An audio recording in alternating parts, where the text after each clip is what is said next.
Thank you all for coming along and for your interest in this important topic.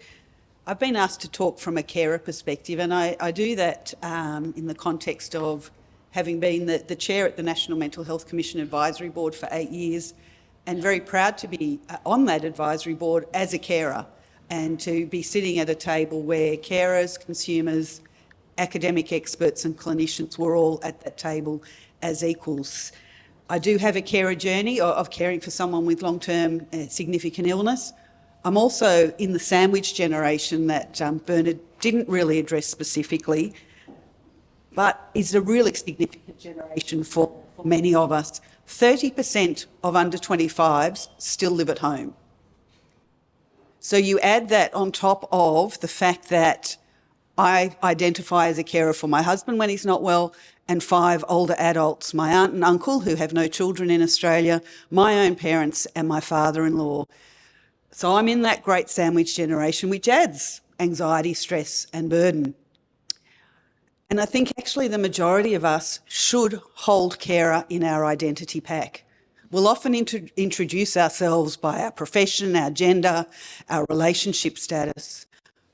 But I'm willing to assume that all of us care for someone at some point in time, whether that's a spouse, partner, child, niece, nephew, friend, etc. Carers are the invisible but largest part of the aged care, and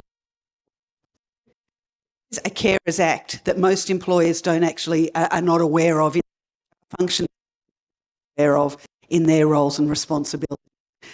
We should be identified and clear. In the role of technology and what we're talking about today, that's really fundamental to the work that we do. Insofar as I had an anecdote to share with you today. My father-in-law's in hospital having another round of skin cancers removed. He's a chronic diabetic. He's 90. He does use the technology. He's got his Libra app.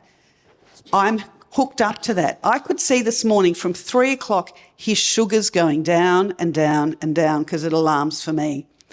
I rang the NUM in the ward he's on at the Northern Beaches Hospital, and I'm going to say don't send a loved one to Northern Beaches Hospital. The NUM asked me how I knew he was having a hypo, and I explained it. She'd never heard of the app, the fact that I could track his sugars along with him. By 6:45, no one had checked his sugars in the hospital, and he was getting to 3, which is a pretty significant drop. My view, my expertise and my data was not being validated at all in his care. Part of the issue, as I see it, is, as a psychologist, I did my psychology training late in life, none of the pre-service training that we provide our practitioners, whether that's social work, OT, psychology, medicine, nursing, actually has in the pre-service training, in their undergraduate training, any component of tech. So you come out with an inherent bias actually against tech as being part of care.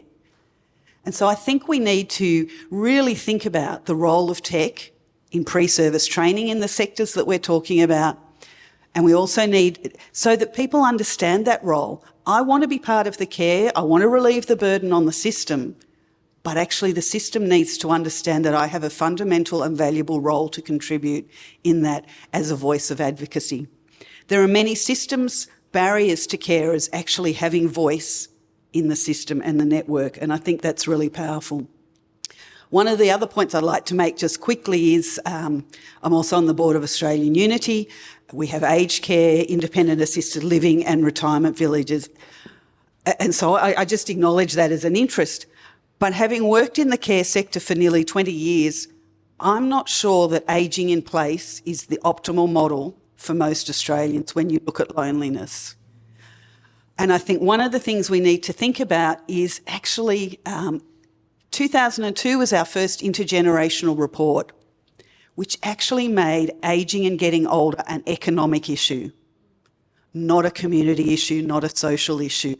Loneliness often comes from ageing in place. You can be lonely in a room of people, but are we actually thinking through whose benefit is ageing in place And why are people opting for ageing in place over perhaps other models? I shared with Abby and Anne-Marie recently, colleagues have been over in Israel before all the conflict started. They're actually moving away from ageing in place to building bigger communities for older people to age collectively and together. And I just want to plant that seed for people. Ageing in place is great if there's connection, but it doesn't always come in human connection. Thanks. Thanks very much, Lucy. Our next panellist is Carrie Hamilton, Australian Housing Network. Thanks, Carrie. Thank you, Kathryn, and I really appreciate your comments, Lucy. I'm thrilled to be here today in Gadigal country, and I'm in my 50s, and I'm a carer. So we should own our age, and we should own our roles, as you know, so right. So look, I'm experienced in the housing industry in Australia, areas that are adjacent to issues of longevity. No, it's just holding up like a lollipop, Carrie. Yeah, that's it. Or social and affordable housing and disability housing, et cetera. I'm learning heaps today already. I straddle, I guess you could say the big end of town and local client-facing nonprofits. So I have worked in the unlocking of institutional capital for affordable housing rental developments in Australia, starting 20 years ago at Macquarie here in Sydney, and prior to that in the US. You can hear from my accent. I've also, in the past 10 years, advised governments on how to unlock institutional capital, and we have a couple wonderful representatives on our panel today, through policy certainty, and also advised the emerging nonprofit industry in their industry expansion towards the community housing maturity. Look, I'm really excited, hearing all the innovation we're hearing about today, and I'd like to posit two things. One is that getting housing right is a way to amplify any innovation. It really does help to make anything that we talk about more efficient and effective. And second, I'd like to encourage that all of the innovations and discussions we have about longevity today include all cohorts of Australians. So first I'll talk about, a couple housing tenure stats. I'll talk a little bit about social housing in older Australians and some principles, observations, and a couple bits of innovation from my area. First of all, I think our cognitive dissonance around housing tenure, that's renting versus owning, is very black and white thinking that particularly underserves older Australians. So a couple of quick stats. I say cognitive dissonance because, really how can you hang a country's culture of, wealth creation and security around a system that ignores 1/3 of our citizens, 1/3 of Australians, and growing our renting. Some interesting points. 37% of households who are not homeowners by age 65, will require social housing. So social housing means state-owned public housing. And our declining rates of homeownership means that that's only increasing. That will increase the demand for social housing by an additional 68,000 dwellings by 2060. Now, for my sins, I was appointed by Brad Hazzard to a ministerial advisory committee on social housing when he was housing minister. So you'll know that's before COVID, when, of course, he was health minister. So we looked at these numbers very carefully. The waiting list in New South Wales for its 125,000 dwellings is about 60,000 people today who are waiting, between 3 and 10 years. A third of that waiting list is over 55. When you look at these statistics, the aged is 45 years for Indigenous Australians, 55 years plus for other Australians. So, think about that implication. We have far less social housing than other countries. About 4% of our dwellings in New South Wales is social. It's about 2/3 of other OECD. And people don't realize it's been about 25 years since Australia really abandoned having a routine annual public housing construction program. Relative to population, the number of properties let by public housing agencies and community housing providers, that industry that I've worked with, has halved. is half of what it was in 1991. So, look, you know, those are just some interesting, you know, like Bernard, I can't keep up with his beautiful statistics, but I'd like to point out, you know, some principles that housing might be useful as a lens to think about longevity. The first is Australia doesn't actually have a housing system. It has a set of tax settings. Okay, now this may change. You may have heard a lot in the media. Housing Australia is an agency that we all helped set up in 2018. It has been just rebadged 2 weeks ago to Housing Australia and is coming up with a national policy. But really, we have a couple tax settings which all conflate wealth generation with providing appropriate shelter for citizens in, you know, what we think is a lucky country. You know, is it? You know, some of these settings actively de-incentivize tenure security. So we talk about unintended consequences. There are some positive unintended. This is a negative. You know, homes that are funded through negative gearing, you know, typically those tenants have to move on average every 18 months, the research shows. So that, you know, that's inefficient. That does not help with tenure security, which would be all the more important when one is aging.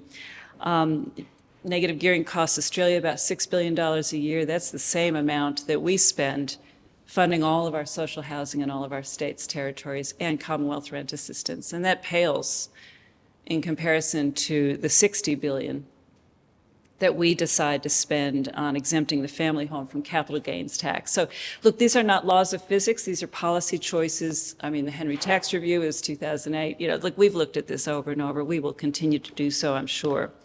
But I also want to make a principle, you know, make a point that, you know, people are economically rational. When we talk about right sizing and downsizing, it's not people being selfish, they're being actively disincentivized to do that. So there's some other settings we need to look at. We, you know, need to realize, we talk about social housing tenants, you know, they stay. Even if their situations improve, they stay in social housing. Our Ministerial Advisory Committee was established to look at turning over that precious portfolio to reach more people on the waiting list. Why would you leave a 10-year secure home and enter the private rental market? Why would you do that? So disadvantaged Australians are the most economically rational people. Elderly people are very economically rational. Look, I just want to touch on a couple brief innovations in my area as I go on too long. One is, you know, in our talk about loneliness and how housing can actually address some of the aloneness and some of the medical and social true costs. We need to think about diversity of housing supply. So I just want to point out, you know, a really interesting, this is the Australian Housing and Urban Research Institute. Great paper put out on diversity of housing supply. Why are the developers only building 2-bedders? Okay, that's because the valuers drive that. The lenders can only fund and give mortgages on what valuers have comparables for. The tail wags the dog all over the place. I really commend looking at diverse housing supply to really address some of these issues. Hurry also had one on effective downsizing options for older Australians, published just a couple of years ago. And I can supply links. Another innovation is a nonprofit real estate agent. Bridge Housing is one of our major community housing nonprofits here in Sydney. They opened Homeground Real Estate a few years ago, which provides professional property management for philanthropic landlords. Say you've got a couple of dwellings, you'd like to rent them to over 55 single women. Homeground Real Estate actually has a tax ruling saying that you can get a tax deduction on the difference between that rent that you choose to reduce and market rent. And third, I'd like to talk about innovation in safeguarding in housing. I am a non-executive director on a specialist disability accommodation nonprofit that's housing under the NDIS, and we're using some anonymous employee whistleblower type apps customizing them for disability housing, voice activation and other ways to access to where people are living and they need to be able to report issues in perhaps a group setting or with a carer if they're living alone. There's a lot of innovation happening in housing, and I think that there are so many applications to longevity. But, think about housing is going to be the base to amplify everything. Thank you. Thank you, Carrie, very much. Very rich. Rich data as from effectively person-centred care through to the housing. I now move on to consumer and technology in this process as we look forward, not back. Everybody in the room knows the problems.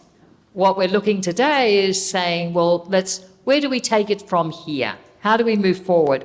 And I think the man to help us do that is my favourite futurist, Mark Pesce. Thank you, Mark. Thank you. Thank you, Kathryn. I would also like to acknowledge that we're on Gadigal land this morning and pay my respects to any First Nations people who are with us today. So there's a good rule of thumb when it comes to the future. The future's already here. It's just not evenly distributed yet. Now, if we want to imagine this future, I want to put some stakes in the ground. Job number one is to do everything that we can to slow cognitive, physical, and social decline. Because if we land those, the other problems become manageable. But if we don't land those, then the other problems always take a back seat. Now, we know, because of recent developments in science, we can detect cognitive decline early, and if we intervene early, we can radically slow the rate of cognitive decline as we grow older. We know that we can reduce inflammation, and there's a lot of research just in the last 6 months which ties cognitive decline to inflammation-related illnesses. We know that if we keep people active and connected, we can keep them in the community longer. So we already know a lot. This is the future that's already here. It hasn't just landed with us yet. So really, where we need to go next in the future is to shift our focus. We need to nudge ourselves. So we need to pivot from gerontology as this study of things that go wrong as you're aging, as instead to a way to greatly increase the scope of wellness as we age.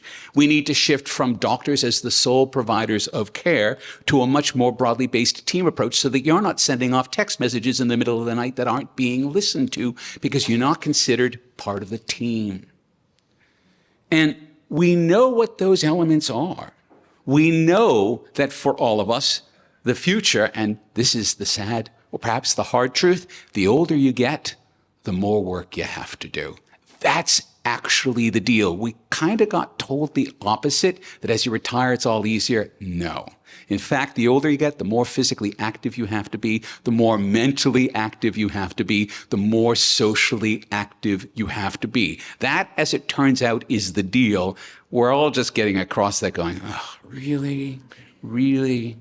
But that means that the first thing that we need to change about the future is inside our own heads. It's our expectations for what we need to do to be part of that future, both either as caretakers in that future or as someone who's about to turn 61 in a few weeks, people who will literally be living in that future. So we know that we need to be connected and we need to be active and we need to be connected and we need to be relational. We need to hear human voices. There's a lot of research now about the fact that when people, for instance, lose their hearing and don't put a hearing aid in, that when you don't hear human voices, it actually accelerates cognitive decline. That the sound of the human voice is one of the things that keeps us sharp. And we know that we need to feel connected because we know that we need to feel needed. If we don't feel needed, again, it accelerates the decline. And we need to contribute because we know that feeling needed and feeling like you're making a worthwhile contribution does wonders for our mental health, which is the thing we always tend to overlook. And of course, if we're strong in our bodies, but we're not strong in our minds, what have we got? If we haven't got our strong soul. So if we land all those bits, and we don't have to land them all perfectly, we just need to land them good enough. right, then we will completely transform how we think of aging and how we behave as we age and how we behave when we're working as caretakers for people who are aging. Now, what's that going to take? It will take changing our minds. It will take changing our expectations. It's going to take changing our behaviors. So we're going to have to look forward. We're going to have to seize opportunities to be active, to stay sharp, to be connected meaningfully with others. And that's, of course, been a theme across the entire morning. I want to point to something now because it's both an opportunity and a critique. The things that we currently call social media are basically toxic and addictive. They don't actually promote connection. They promote anger. They promote division. They promote argument. There is an enormous gap here that could be serviced by a generation who needs to connect meaningfully, who is looking for that. Whether that solution is principally technological is something we need to take a close look at. But the connection actually needs to begin with us. We relied on the social networks to provide us a quality of connection that we thought we were going to get, and we didn't, and we are more alone as a result now. And so we now need to deeply rethink that. And so our jobs now, as people who are either aging or people who are taking care of aging, is to start to look at the ways we can build the support systems for ourselves and for our families so that we can stay active, so that we can stay sharp, and so that we can stay connected. Now, talk about technology for just a second here, because I've spent the last year deeply in conversation with all the crazy new AI stuff that's happening. I can tell you that within a few years, because I will build it if no one builds it for me, I'll be engaging in a continuous conversation with some souped up version of ChatGPT. It's going to be helping me navigate my way through the day and make sure that I have my connections in my meetings. But the other thing it's going to be doing without telling me is basically running a mental check on me all of the time just to make sure I can remember the things it told me a half an hour ago. And it's going to be subtle about it, obviously, but it's also going to go, I think it's time to go check in, all right?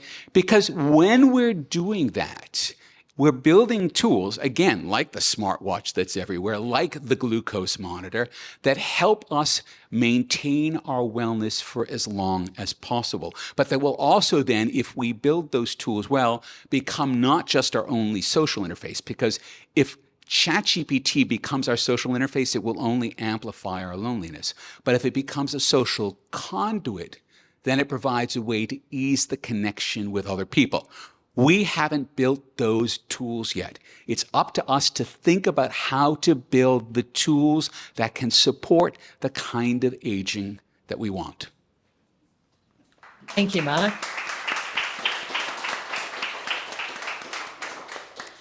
And the man now who's going to tell us how we pay for all of this. Phil Moffitt from Aware Super. Thank you, Phil. Thank you, Kathryn. And I'd like to pay my respects to the traditional owners of the Gadigal country.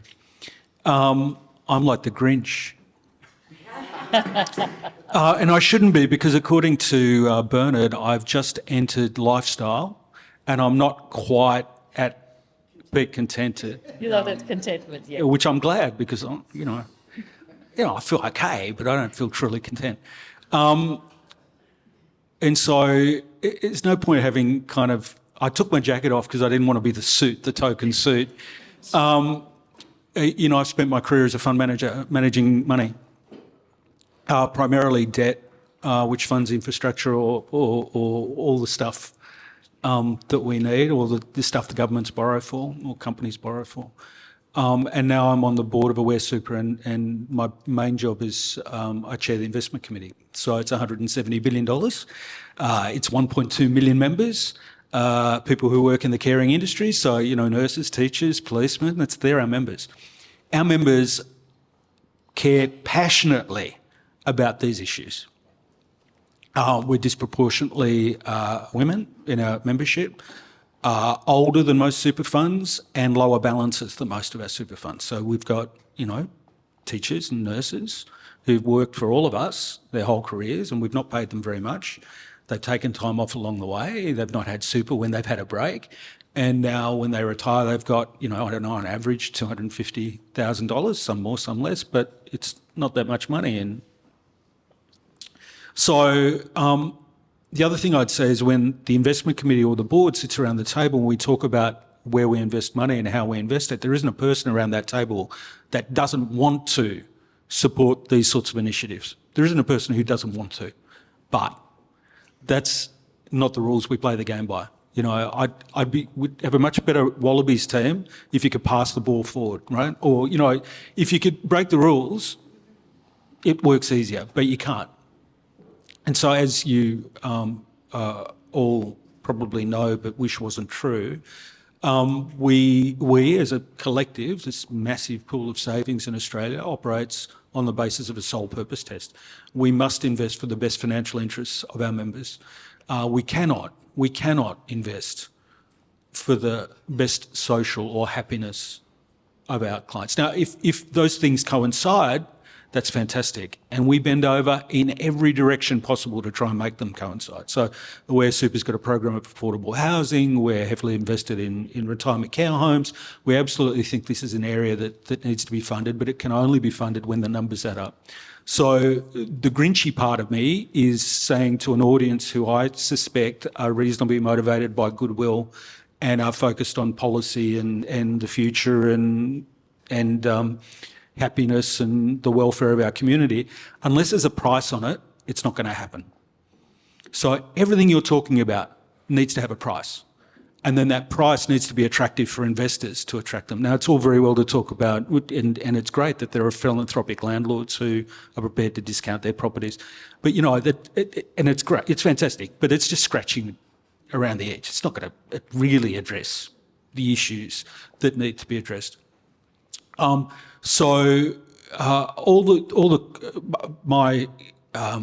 suggestion is that the best way to mobilise domestic capital to solve these problems is not only to talk about the bigger picture welfare issues that we all know exist and would like to address, but to actually work at ways to derive prices that can associate with those. And then if those prices don't work for investors, if the returns don't add up, then you go and lobby to try and find government support. Now, we discussed this before the session, so it become quite specific about debt structures and government guarantees and support and who takes this risk and who takes that risk. Investors are basically looking for reasons to deploy capital in a way that not only generates return but generates social beneficial outcomes. There's no question. So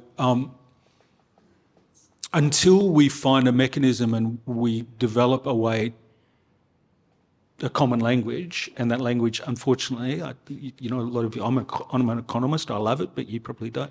That common language is price. The common denominator has to be. Until we find a way to constructively address that and actually have a conversation that includes that, we're just going to be, I was going to say something else, but whistling in the wind. Phil, I thought you were going to tell me how you were going to keep Albo's hands off my superannuation. I actually don't think Albo's the issue with the superannuation. In fact, sorry to be party political, but it might actually be safer now for a while that we've had a change. But there is this issue around the purpose of superannuation, and it goes to this, and maybe a completely separate conversation, but the longevity issue here, That's right. Here I'm pointing at Kathryn, but the charts, right? Super was designed to get you from 65 to 80. That's it, right? And what we know is that people are going to 90, 95, and they're not spending their super on themselves because they think for some reason they've got to save it for their kids. Yeah. I was just going to add, Bill, that's a real issue that we Absolutely. see, is that if you look at the Act, there's no stated purpose for superannuation. Exactly. Which is a big issue because a lot of people see it as a savings product without appreciating that perhaps for some of us we see it as the intent was that it was to fund our retirement, whatever that means.